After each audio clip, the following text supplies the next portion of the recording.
Hello everyone, thanks for watching my video. My name is Kim Gwan-woo and you can call me Joseph. In this video, I will introduce rules of origin of FTA. If you are interested in rules of origin, I'm sure this video will help you a lot. I will briefly introduce what is FTA first. FTA stands for Free Trade Agreement. Let's take a look at the first two words. Free trade. What does free trade mean? That means we can trade freely without barriers between countries. But trade barriers still exist between the countries, so we can accomplish free trade only by removing the barriers.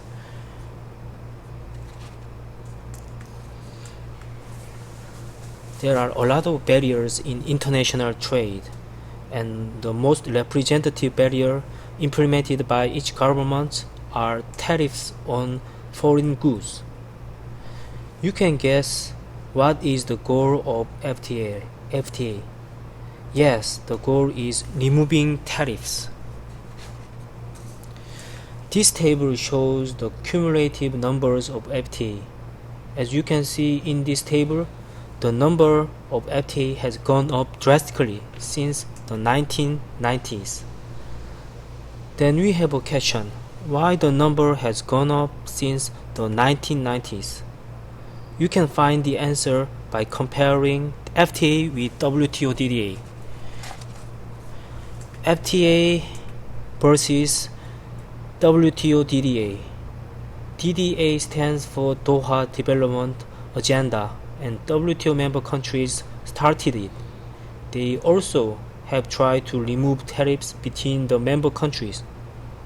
As you can see, the goal of FTA and the goal of DDA are quite similar. In FTA, usually two countries meet and negotiate. On the other hand, in DDA, more than 100 member countries meet and negotiate, and both of them have the same goal: removing tariffs. You can guess easily which one would be more efficient and faster. It is quite obvious that FTA is more efficient to negotiate and faster to reach an agreement. Let's find a similar case in our life. Choosing a picnic place with your close friend, or choosing a picnic place with 100 of co-workers in your office. Which case would be easier? Yes, the first one.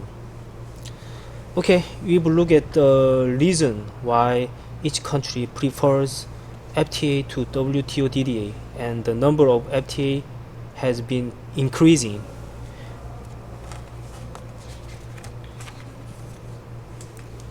At the early stage of FTA focused on eliminating the tariffs of goods. FTA has widened its territory by including a lot of new areas, for example, government procurement, IPR, intellectual property right, investment, and so on.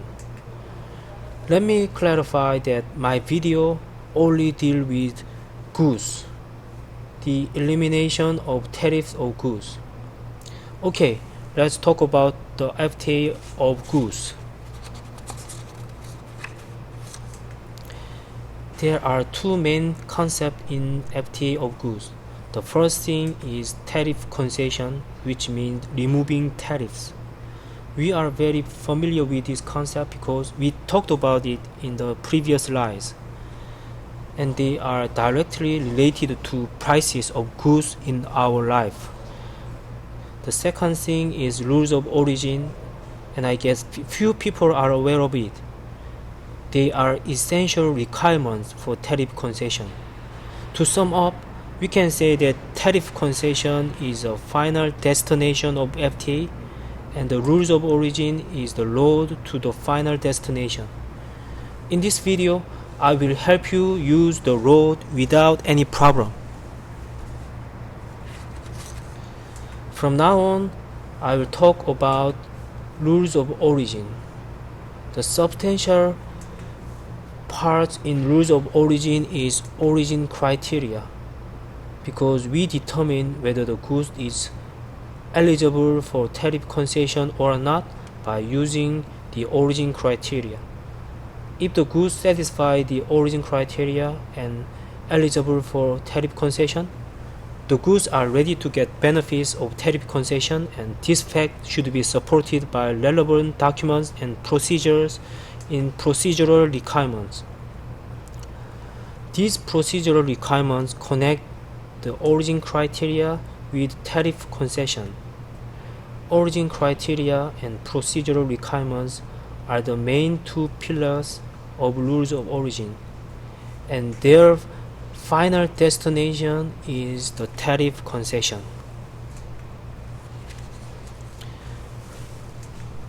But we have a problem. In case of Korea, my country have 14 FTAs as of December 2015. In each FTA, there are about 5,200 origin criteria. We can calculate the number of origin criteria we should know. 5,200 times 14. Wow. We have 73,000 origin criteria we should know. It is impossible to know everything. But you don't have to worry or give it up. I'll tell you the reason in the next slide. Fortunately, there are some patterns in origin criteria, and we are able to understand them by categorizing them based on some distinctive characteristics. So we are able to figure out all the origin criteria by understanding the characteristics. In this slide, I will briefly explain each concept. Regarding the details, I will deal with them later. Origin criteria can fall into two categories: wholly obtained criteria and substantial transformation criteria. It is easy to understand wholly obtained criteria. The goods are wholly obtained only in one country, that is FTA country, and no foreign materials are mixed or used. Substantial transformation criteria, however, allow foreign materials to be used, but they require substantial transformation in the manufacturing process in the FTA country. Substantial transformation criteria are divided into three categories: tariff shift, regional value contents, specific operation. Okay, that's all for this video, and I will explain each concept in the next videos. Okay, we have studied very basic things about rules of origin of FTA. If you have any questions or comments, please feel free to talk to me. In the next video, I will talk about wholly obtained criteria. Thanks for watching my video. Thank you.